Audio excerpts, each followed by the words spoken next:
Okay, welcome back. Thanksgiving's over. 2 classes left. Let's today and next week. That's it. So, week 16, I will have something for you to do to close out the semester. But in the meantime, let's get rolling with your real world project. This is all right. So you're going to get copyright infringement.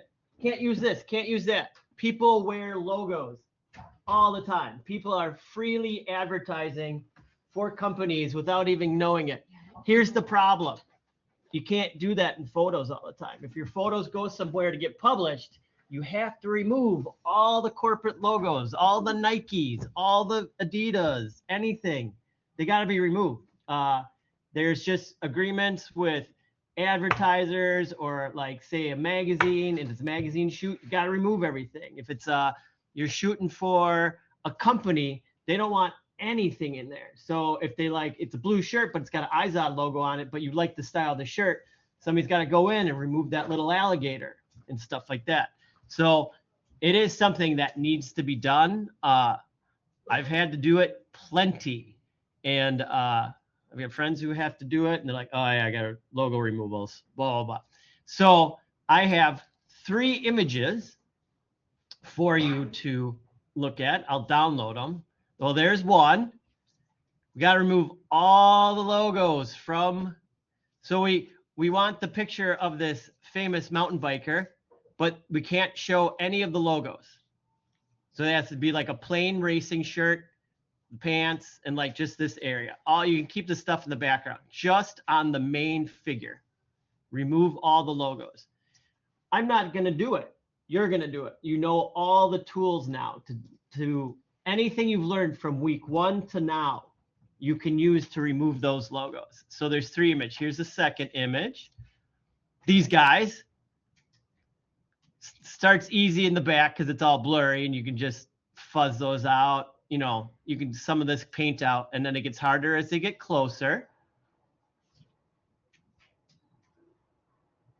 And then the motorcycle needs to be all the logos off the motorcycle. So there you go. And it's something that you need to do. It's going to pop up in the weirdest areas. I've had it pop up at the weirdest times where the client's like, oh, it's all good. You think you're done. They're like, it's all good. But we noticed that there's a logo, and you're like, oh my God, it's so small. Really? Are you kidding me? You have to like go back in and like fix this logo or, take it out.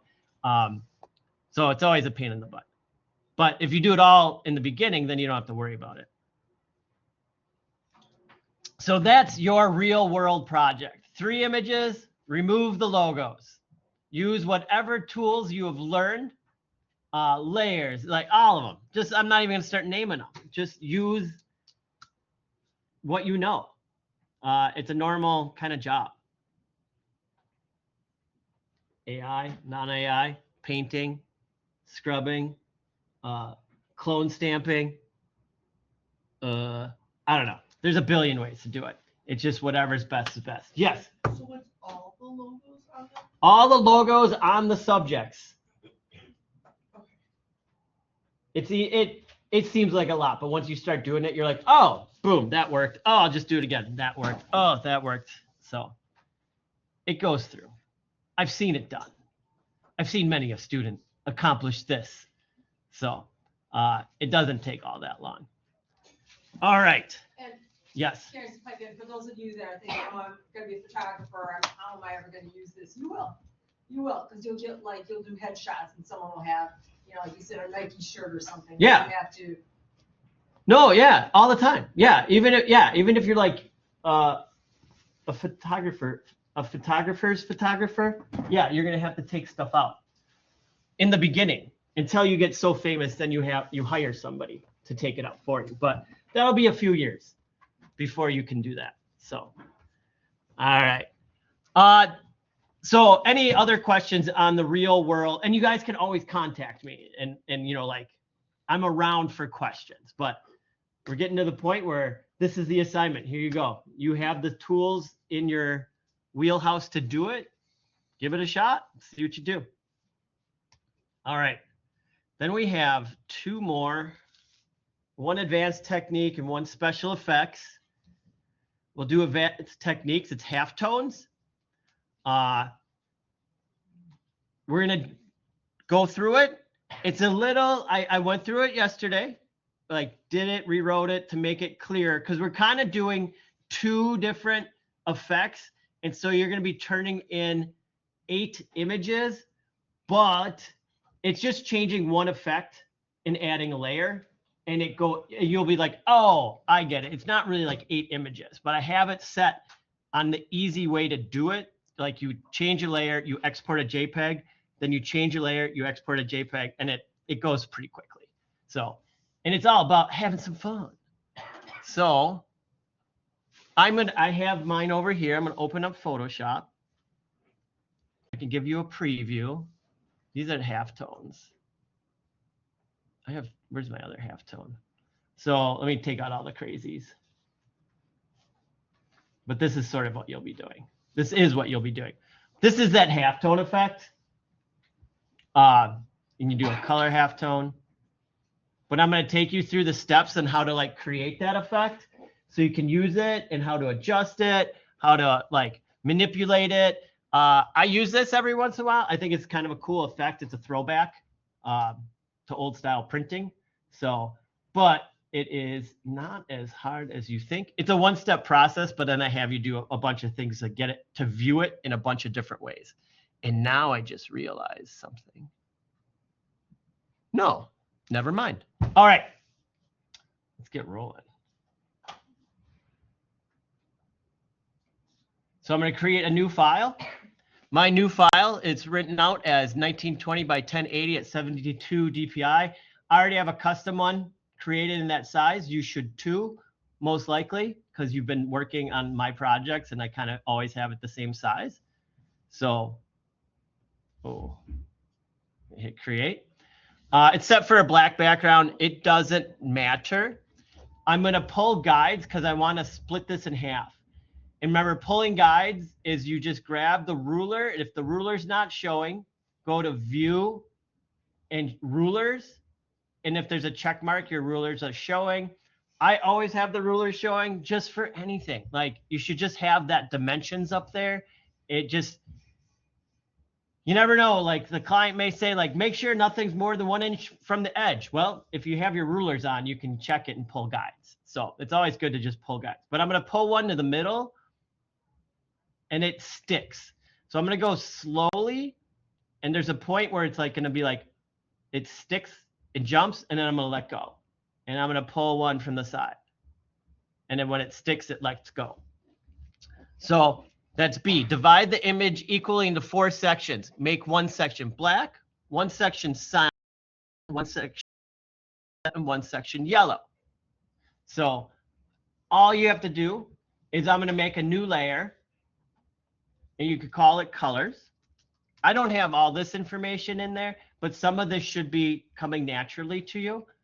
Then I'm going to use the rectangular marquee, and I'm going to make a box, right? So I have the top one, and I'm just going to say, I already have a section of black because I had a black background for one section cyan. So I'm going to go to edit, fill, and then I'm going to click contents, color, and over here, CMYK. The C stands for cyan, and I'm going to type in 100. Then I'm going to hit tab. I'm going to go 0, 0. So it's C100, M0, Y0, K0. And that's the CMYK is for printing purposes. And I'm just going to hit OK and OK. It did it.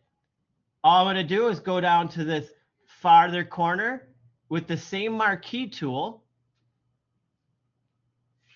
Highlight that lower corner. Go to edit, fill. We're just going to repeat the process. Go to color. And then I'm just going to put 0 on cyan and 100 on magenta. And hit OK. And I'm going to do the final corner. edit, fill, color, and then this one's going to be yellow. Hit OK. Now I'm going to deselect that. And I'm going to make the left half of the black box white. So I'm just going to use the marquee tool again. And I'm going to kind of guesstimate this one. Let's go right there. And then how do we do it? Edit, fill. This one's easier because white is in the list. White, OK. That's what you should end up with. The reason I did this is I wanted you to see what the halftone effects look like on different color backgrounds, because that's kind of like some of the fun of where it starts getting like crazy. And you can do, remember like we were doing duotones with your duotone project, and like you could change the highlight color and then the shadow color, and you could do stuff like reverse them and it'll look all crazy. I want you to see what like different colors, how different colors affect the halftone effect. So it makes a big difference. Okay, find an image with a strong focal point, like a portrait of a person doing something. I'm going to go to my past life here and open up these old ones. I've had two. Did I keep this one? Yes. All right, so I'm just going to copy this image in. It's a little detailed. I have another one. I'll show you the other one. When I did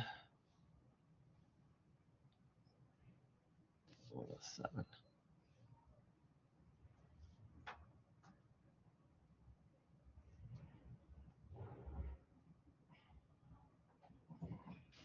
Yeah, I had a skater one too.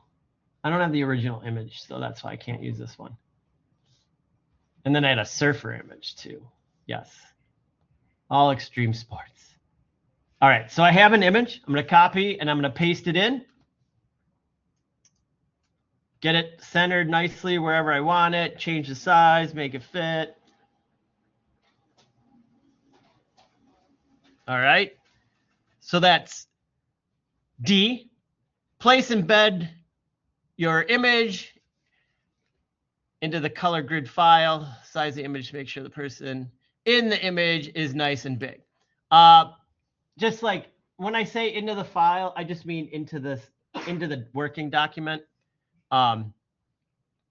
Then depending on how you do it, make sure that your image is rasterized. So if you place it in embed, you might have to right click on your image.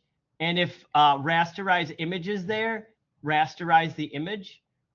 It'll change it from a smart object to a rasterized object, which will allow you to create what you need to create.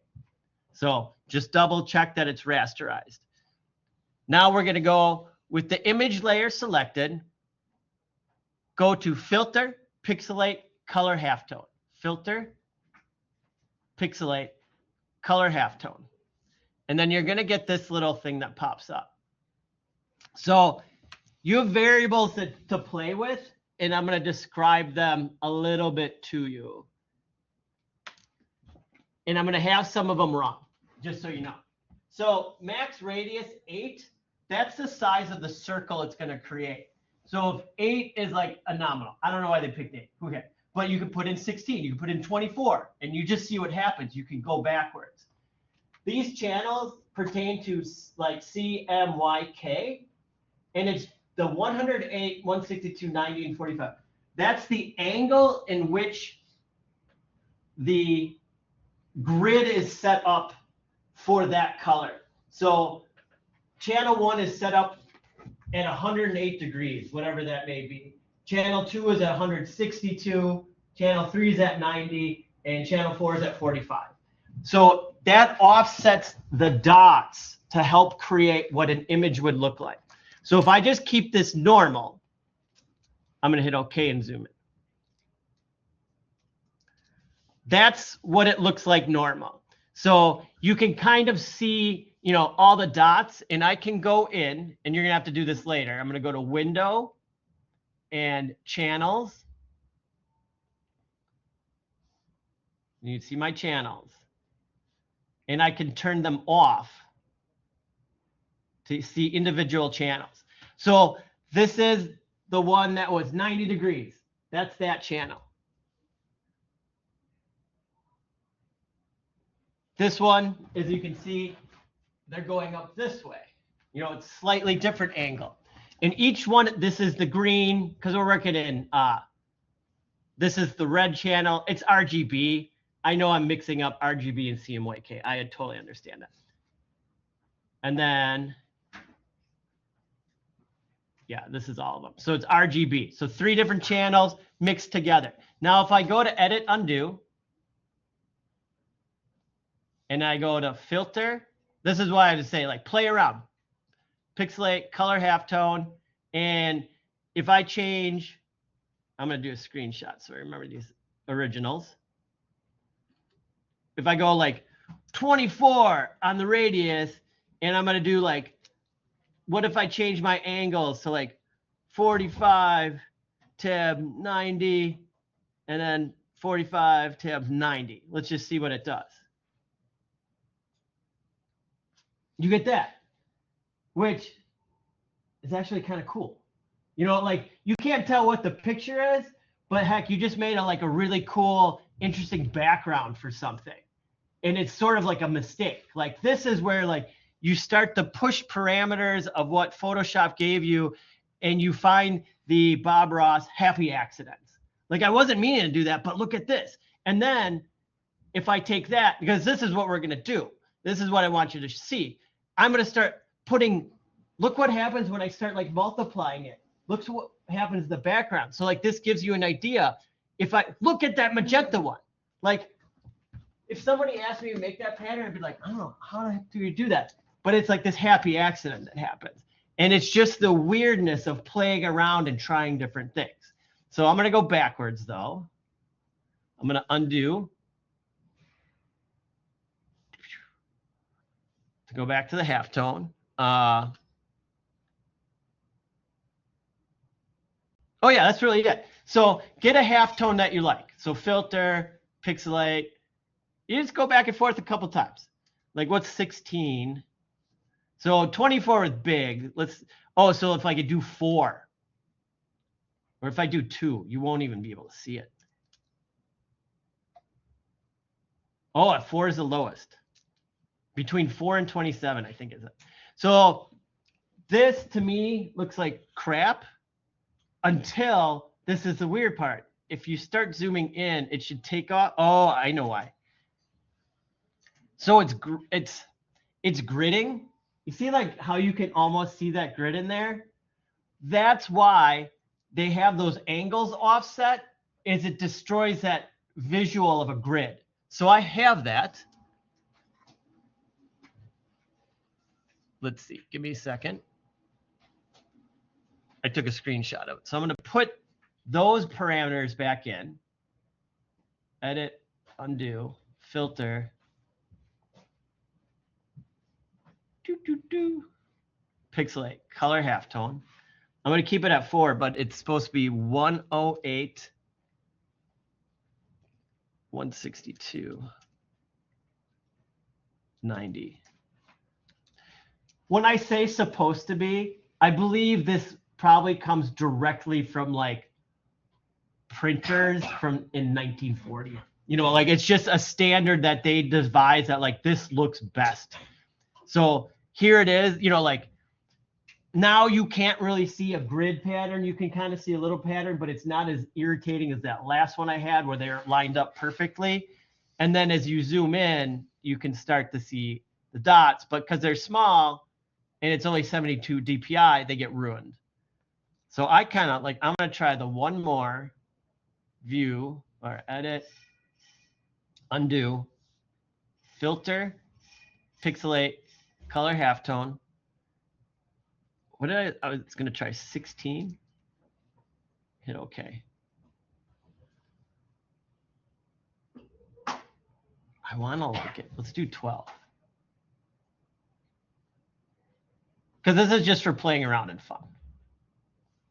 I'm going to go to 12. All right, so you get your color halftone. And then all you're going to do for this one, let me open up the assignment. For this half of the assignment, is then multiply this 4 times. So you're gonna have 4 of them. So I'm just gonna take this, 2, 3, 4. I'm gonna turn off the top 3, turn on that bottom one, right? And then now I'm gonna go through and I'm gonna look at these and find, you know, the first one that I'm like blown away by, I'm gonna keep. I like this one, darker color. It's got a lot of weird stuff happening. You know, like now you know, like, what does it look like on white? What does it look like on black? What does it look like with the blue background, the yellow background, magenta black background? Like, how does that affect? Because the magenta is, you know, taking out some of the visuals. Like if you put magenta on magenta, it cancels itself out. So we're not seeing all the color styles that we normally would. Oh, what if I do this? I wonder. Let's try image mode.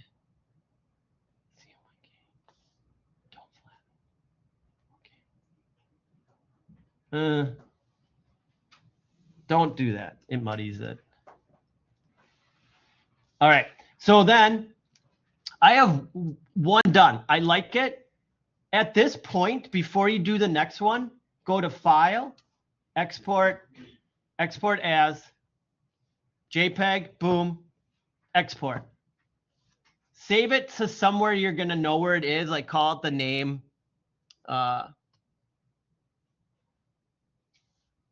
Like your name, ADV. Oh, I forgot the, you know, A. I'm just going to call it A. This is A. Save. Okay, I made one for that one. And that one I use darker color. Then I'm just gonna go to this one and I'm gonna putz around. I was at darker color. So here's lighten. Ooh, I like the lighten one. I'm gonna go with lighten. Look how different this is compared to darker color. It's one filter change, but the world is different. All right, great. File, export, export as, and this is B. And you just go find one, make some cool changes, export it, and then you have your 4. Super simple. Like it's just getting through the beginning process of making these boxes. All right, that's part 1. Now we're gonna take one of these. I'm going to make a duplicate of it. I'll put it at the top. So this is like 1, 2, 3, 4. I'm going to turn this on. I'm going to make sure I turned off. I want it back to normal.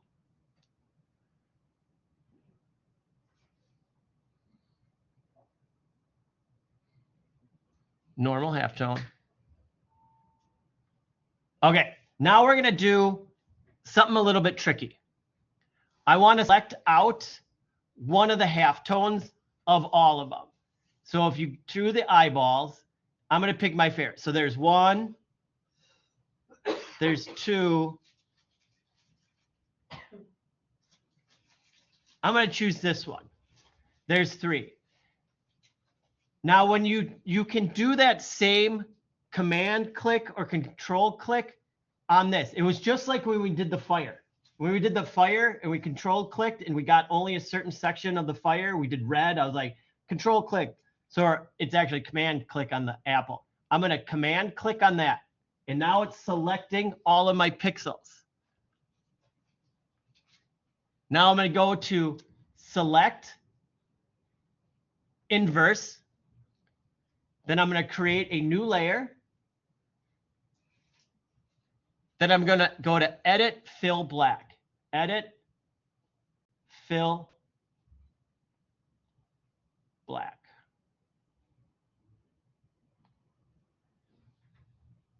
And then I'm going to deselect.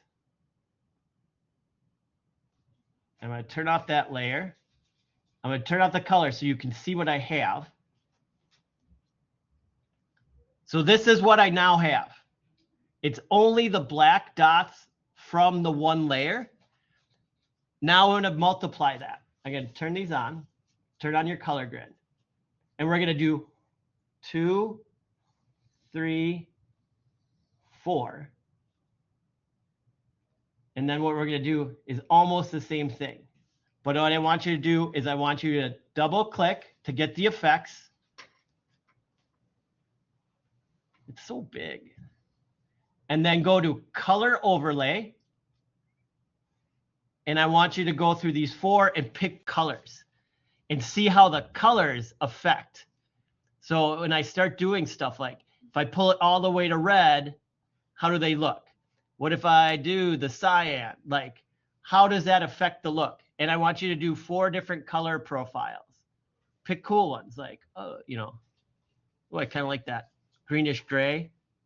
So that's one color. And then you can do that same thing that we've done before, where you go to File, Export, Export As, and it's A, B, C, D, E. This would be E.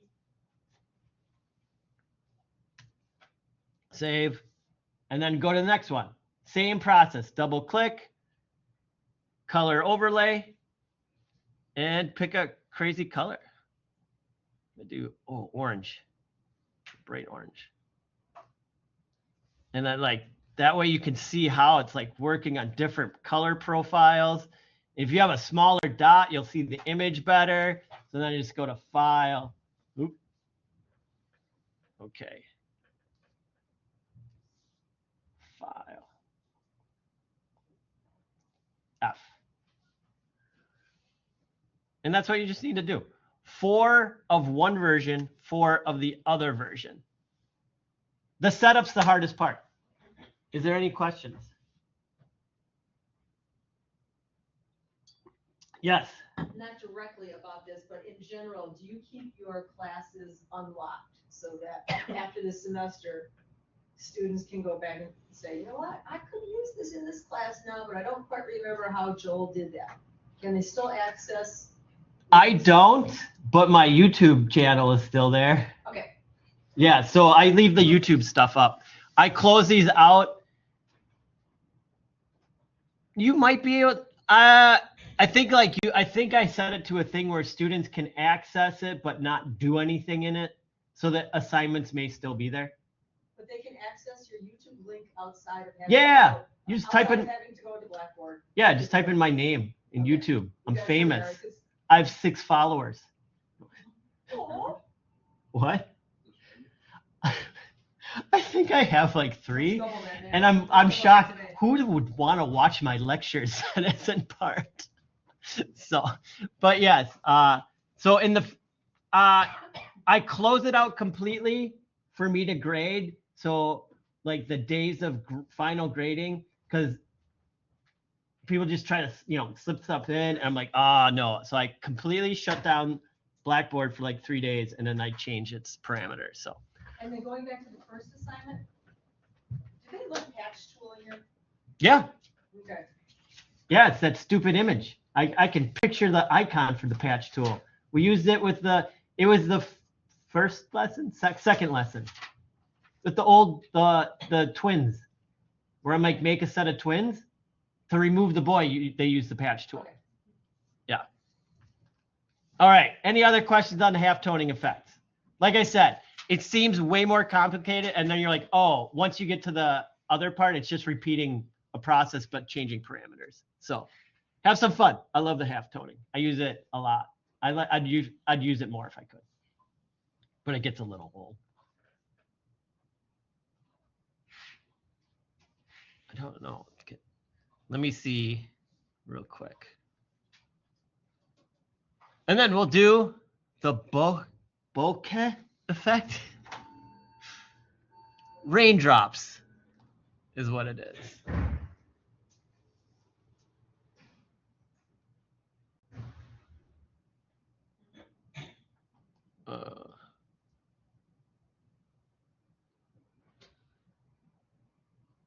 I'm just trying to find one last thing. This is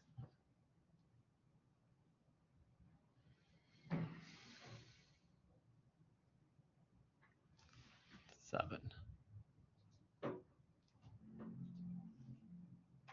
Oh. Here's like another quick, like, that's where I said like a subject matter sometimes is better. Mine was, I had a really busy background. So if you pick a simpler subject matter, like this guy was just a guy on a surfboard with a plain sky, you can kind of see some of the effects a little bit better to make it cooler. So I highly suggest. What? Do they use photos that get taken? Of course. There's that one. So again, if it's a simpler image, it works a little bit better. These effects work a little bit better. So have some fun. But yeah, do a single subject matter. That works. I don't think I'm not. Oh, I'll just start a new file. All right. So rainy. It's raining out. And I want to type out my name to make it look like when I'm driving. This is the effect.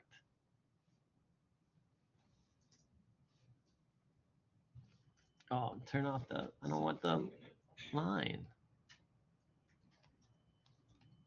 There we go.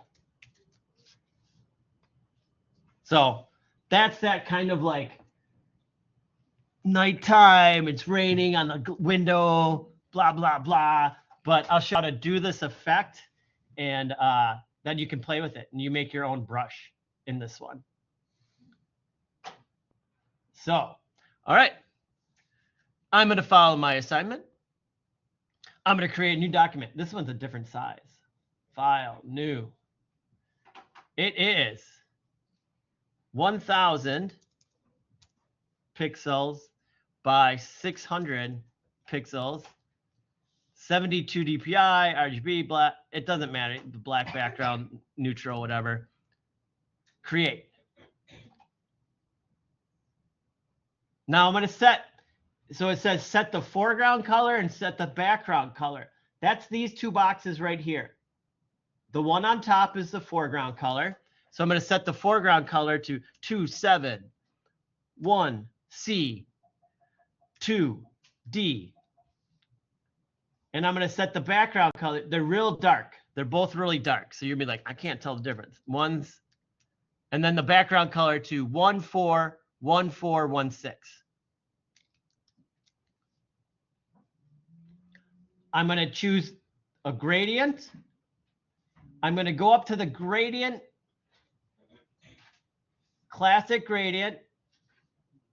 I'm going to go to basics, and I'm going to do the first one in basics. The first one is always foreground to background color, and I'm going to choose that. And I'm going to choose radial, the second one over, not the first one, the second one over here. And I'm going to go from the center out. So I'm going to go from it says click and drag from the center of the document to one of the corners.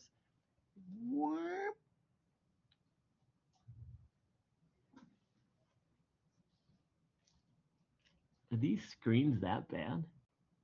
I can't see the color difference.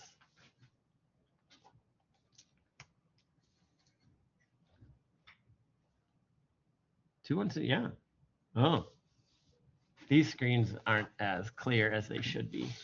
Or at least this screen that I'm using here. I blame this screen as being kind of lousy. 141416. Yeah, it shows up more probably on the Mac screens. Oh, totally. It totally different. Like this screen is just showing black. When you do it on your Mac screen, you'll see purple in the middle. It fades out to brown. It's this screen and that projector suck. They're not calibrated. All right, step 2, download and place embed this image. So I have a click link. I have a link there. You're just going to download it. And then you're going to go to File, Place Embedded. And it's Light Bokeh Full View, Place. All right, I'm going to place that in. Change its blend mode to overlay. We just want it real barely there in the background. Okay, now we have a font that we need to download. So it's eth-sans.zip. We're going to download this. And just like you have to do all the time when I include fonts and everybody's like, ugh. So you're going to open the font. There's two of them. You can use thin or thick. So I'm just going to install both.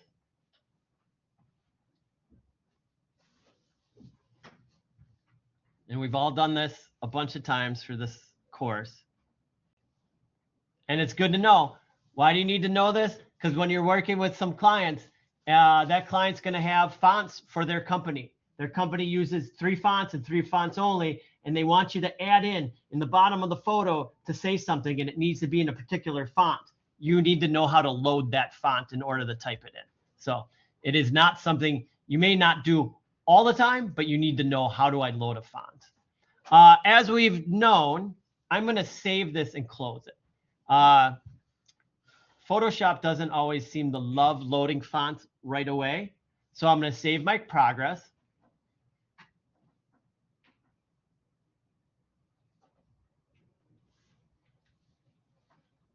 I'm placing it where I know where it'll be and keeping it untitled too. Save. This one I won't save. And all I'm doing is just going to close Photoshop and open it again. As we've found, sometimes then your font will show up.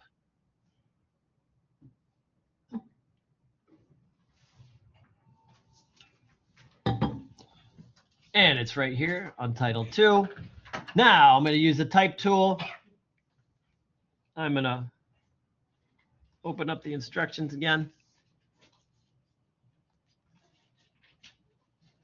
Type your name in white using font ETH black and open the character panels, window characters, set the tracking to 70. We'll get you that.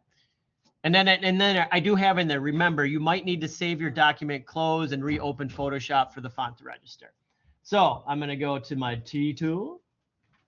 I'm going to go up here and type in E, T. There you go, ETH, it's here, black. Black doesn't mean the color of the font, just so you people who don't do typography. Black is not the color of the font. Black is what we call the thickness. So there's, you know, when you get a font and it may be thin, regular, or bold, there's one beyond bold. It's called black. So that's like thicker than bold. They needed a name for it and they call it black. So it does not pertain to the color of the font. Don't worry. Everybody, like, even as a beginning graphic designer, I was like, what do you mean black? It's not black. I can turn it red. I didn't know what the heck was going on back then. So, all right, I'm just going to click, type in my name in all caps, ETH, black. And I'm just going to do our standard, going to make it bigger. Get it there. So this is when it says the character panel. So my character panel is open within properties. This VA that's highlighted, that's the one I want you to change to 70.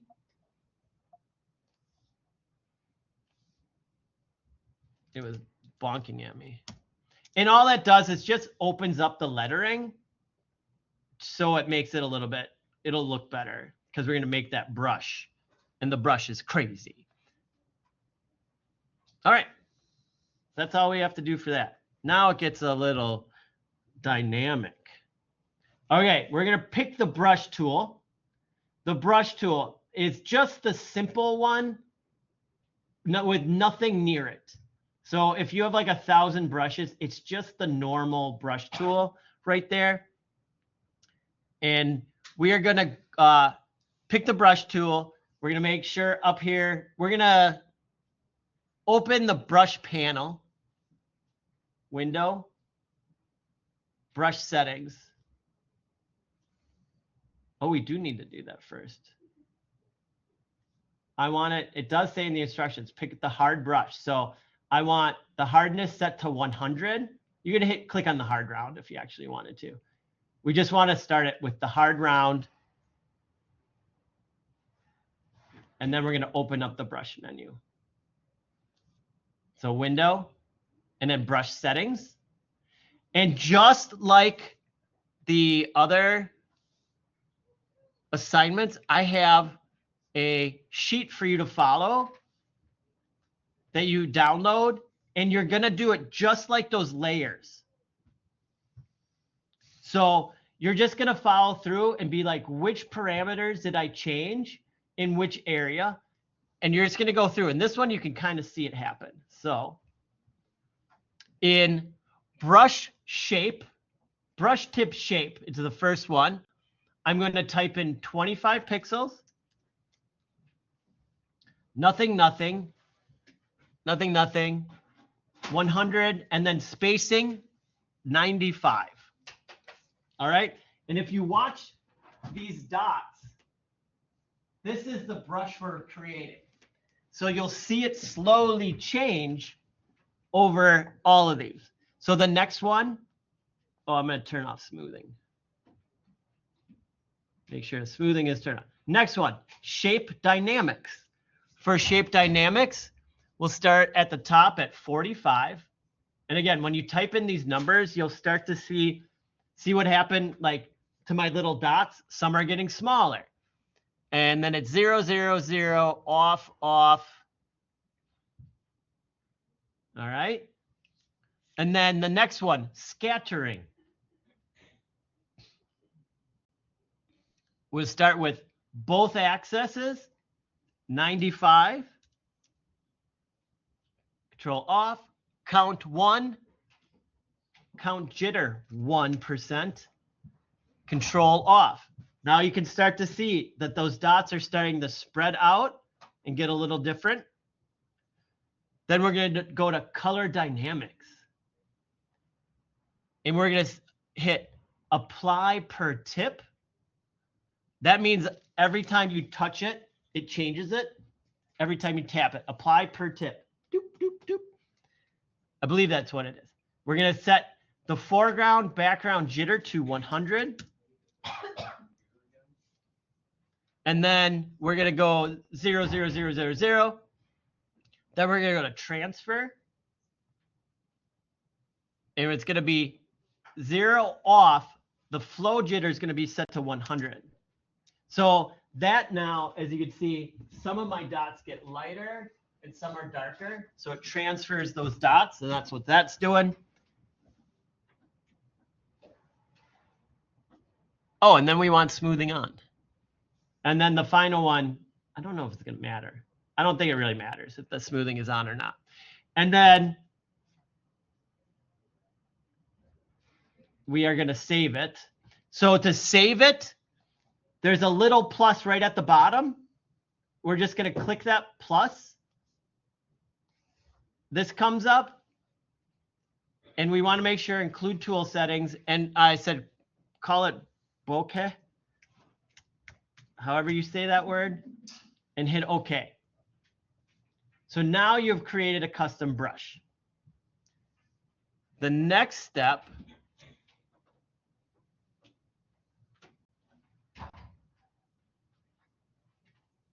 call it bokeh. And so then we always have access to that brush if we want Yeah. to look it up later. You now own that brush. Oh, here it is. I was like, where's the color changes? Okay, next up, we're gonna right click the text layer and choose create work path. So I'm gonna right click on my name, like the Joel layer. And then I'm gonna click on create work path. And it's down toward the bottom.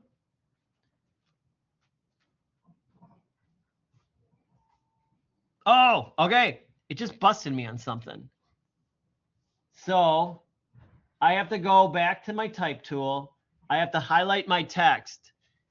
And it's telling me I'm a faux on.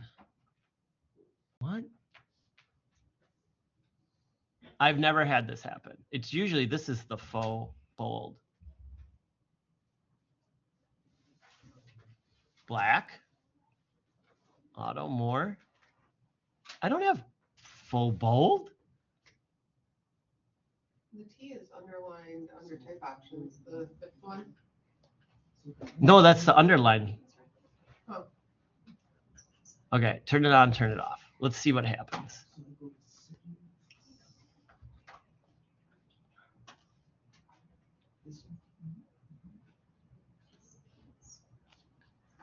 Oh, well, let's change that font.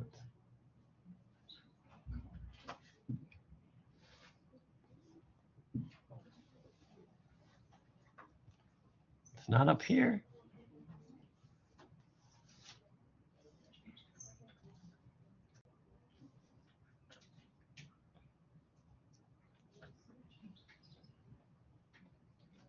Oh boy. All right, I'm gonna try a different font completely, like a new font layer.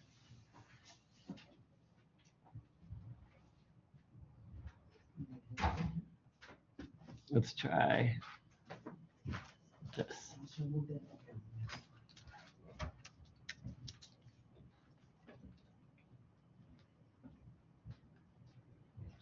Okay.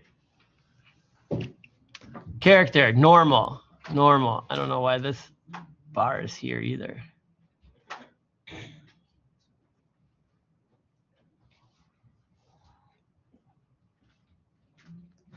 Well, this is set.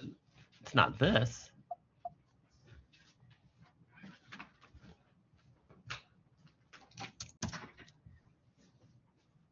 And nothing else is clicked. If this sits here and does this, I have to do something different. Quick. Right click.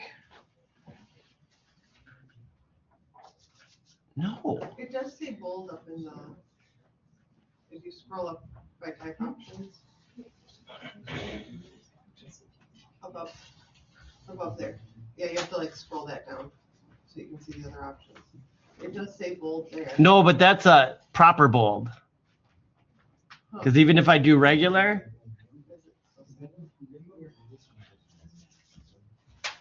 all right, so I'm going to go to type and I'm going to create outlines. This is a side one. If anybody else runs it, oh my God.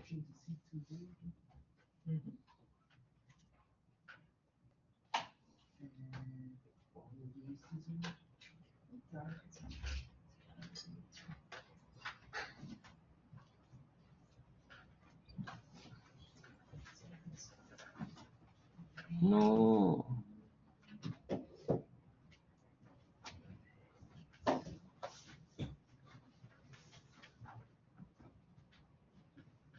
I'm sorry for the silence, as this never happened before.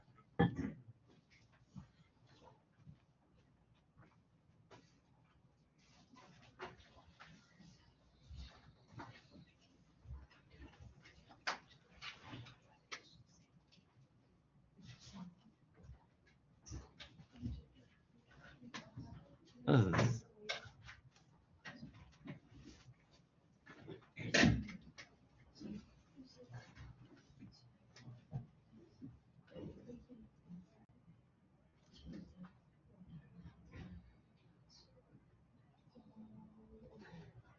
No way. Is that it? The FI was on?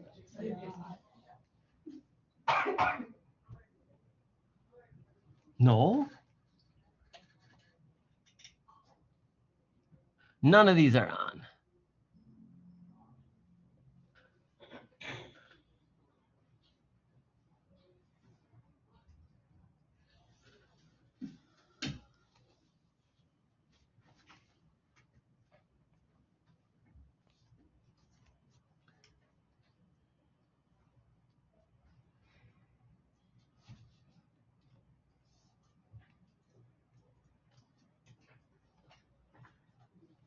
Has anybody else done this and run into this problem yet? I know sometimes you guys follow along. What problem are you having? Is it creating the work path? It's saying that I have a full bold style on and I do not. You know what I got to do? I know what I do. Just bring in the old one.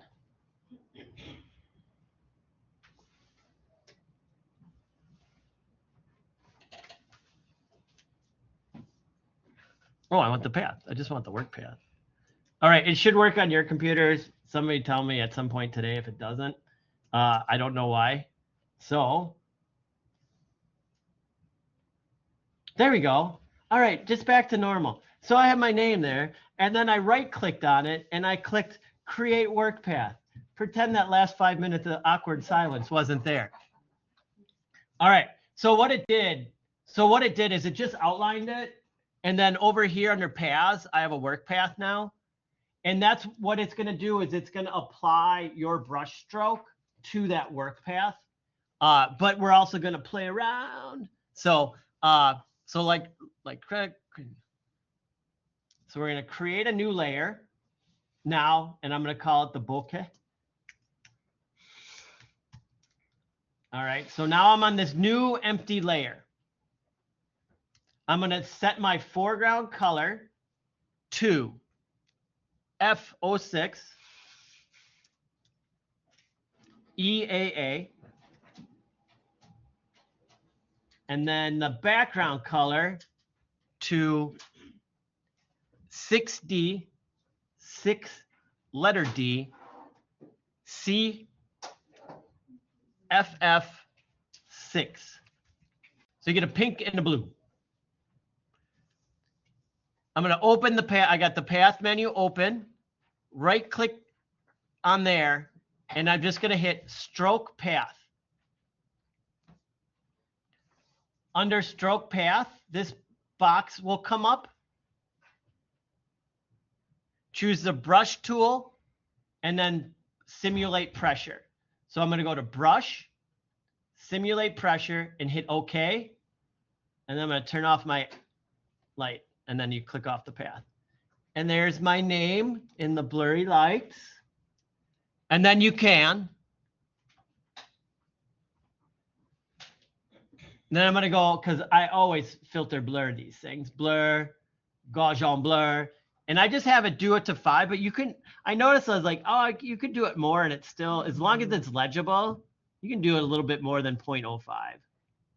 I'll let you guys be the boss on that one. And then I'm going to create a new layer. And then, with the brush selected, here's what you can play with. So I'm going to just click on the brush, and I'm going to change like the foreground color to yellowy, and the background color, maybe do like a darker bluey. And then you paint. You just take the brush tool and you draw, and you can start to see what happens. And if I change my brush size, I'll go up to like 100, and then draw, and you get these really big ones. And so you can see it's like totally changeable. And you can go in and change the scatters. You can change the colors. Like, so the foreground and background color. I think if, did I say it was going to do pressure? But like play around, like you can make your own dots, your own patterns, your own colors, and then show me what you got. What do you end up with for the final? That's what we need to do. So then, yeah, whenever you're like working on something, you're like, oh boy, I want some blurry raindrops on that window. Now you know how to do it. Go in, then you're gonna make it smaller. And you can go and adjust the brush. So if I go here and then double right click, brush settings, window, brush settings. You can change stuff like the spacing, the scattering, the jitter. And you just start moving these things like, oh, here, you can change the scatter a lot or a little. See what it does. So we had it pretty tight so we could read our letters, but if you bring it out and make it crazy big, then that way, like if you're drawing, it throws them a little bit more. And then I go to filter, blur, Gaussian blur, put those way back.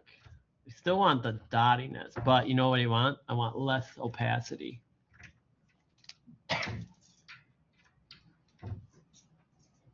Yes?